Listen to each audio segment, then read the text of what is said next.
Hallelujah. अब देखिए Bible में ये लिखा हुआ है कि एक स्वर्गदूत मरियम के पास आया और उसको बोला गया कि तुझे एक बेटा पैदा होगा जिसका नाम यीशु मसीह रखना है। हालेलुया। लेकिन इसका आत्मिक दृष्टांत को समझो कि पवित्र आत्मा हमारे अंदर से जो पैदा करने की सामर्थ्य रखता है वो इंसानों के समझ में नहीं आता। वो संसारिक लोग नहीं समझ सकते, वो शारीरिक लोग नहीं समझ सकते हैं। एक व्यक्ति अगर संसारिक है, शारीरिक है, वो व्यक्ति नहीं समझ सकता। जोर से बोलिए हालेलुया।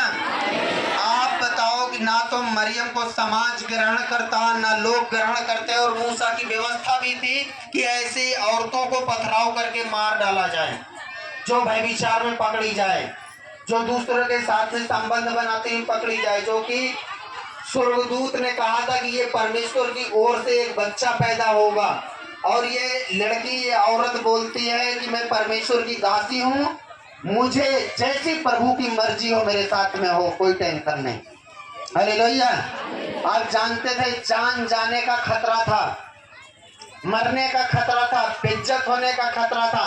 और अगर से यीशु को ही आप देखो, हर चीज का खतरा था, समाज से लेके हर चीज का खतरा था। लेकिन इन्होंने कहा कि हमें पवित्र आत्मा की आवाज को सुनना है, हमें परमेश्वर की आवाज को सुनना है। वैसे हम आज हमारा जीवन होता है जब हम परमेश्वर को मानते हैं, परमेश्वर हमारे अंदर से वो चीजें पैदा करना चाहता है जो हम लोग सोच नहीं सकते हैं, जहां तक हमारी अकल नहीं जाती है। हम लोग सोचते हैं कि सारी चीजें सेम है, सारी चीजें सेम नहीं है। एक व्यक्ति के अंदर से परमेश्वर लाखों और हजारों लोगों को पैदा कर सकता है। आमीन। हजारों लाखों लोगं को बचा सकता है। लोग नशे छोड़ देंगे, पाप छोड़ देंगे, ऑटोमेटिक वो परमेश्वर के पीछे चलना चालू हो जाएंगे, दीवाने हो जाएंगे यीशु मसीह को।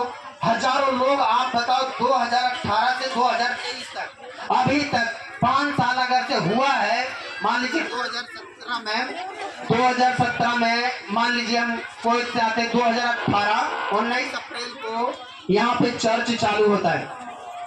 बताइए 5 साल में अगर हजारों लोगों की जिंदगियां चेंज हो सकती हैं, तो आप सोचो कि आपके अंदर से क्या नहीं निकाल सकता परमेश्वर।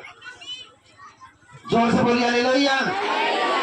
एक इंसान के दिमाग में ये लगता है कि नहीं, हमारे लिए मतलब ज्यादा जरूरी हमारा धंधा है, बिजनेस है, हमारे बीवी बच्चे या परिवार, क्या तमाम प्रकार का चिंता, सारी चीजें जरूरी है। परमेश्वर को पहला स्थान देना ये सबसे पहले जरूरी है, बाद में सारी चीजें जरूरी है। मैं नहीं बोलता हूँ आप काम मत करो, धंधा मत करो, अपने नौकरी पे मत जाओ, अपना पढ़ाई पे ध्यान मत दो। मैंने कहा पहले परमेश्वर को पहला स्थान देना। हालेलुया।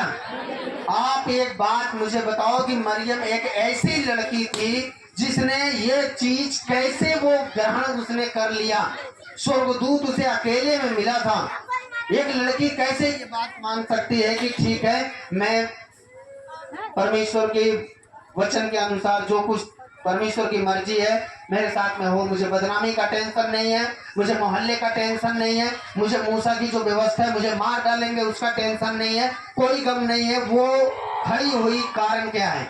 क्यों? क्योंकि वो पुराने नियम को पढ़ने वाली औरत थी, और वो पुराने नियम से भविष्यवाणी था कि परमेश्वर जब भी पैदा करेगा एक कुंवारी से एक उद्धारकर्ता यीशु मसीह को पैदा करेगा। हालेलुया। इसीलिए वो आदमी और औरत के मिलाव से पैदा नहीं हुआ, वो सीधा परमेश्वर पवित्र आत्मा के द्वारा पैदा हुआ। और वही चीज एक इंसान के लिए असंभव है। हालेलुया। कि बिना कोई पति पत्नी के मिले कोई बच्चा पैदा हो, ये इंसान के लिए असंभव है। लेकिन ये चीज परमेश्वर ने असंभव को संभव किया। जो चीजें मरियम के लिए असंभव था, यीशु के लिए, यह सारी दुनिया के लिए, वो चीज परमेश्वर ने संभव कर दिया। आज हमारे जिंदगी में भी यही चीज है कि हमारे अंदर तो हैं वो चीजें, लेकिन परमेश्वर निकाले कैसे? हम तो सुनने के लिए आज तैयार नहीं है, ना बैठने के लिए तैयार हैं, ना उपवास रखने के लिए तैयार हैं, ना बाइबल पढ़ने के लिए तैयार हैं, ना प्रार्थना करने के लिए तैयार हैं। हमारे पास तो टाइम ही नहीं है। जोर से बोलिए हालेलुया।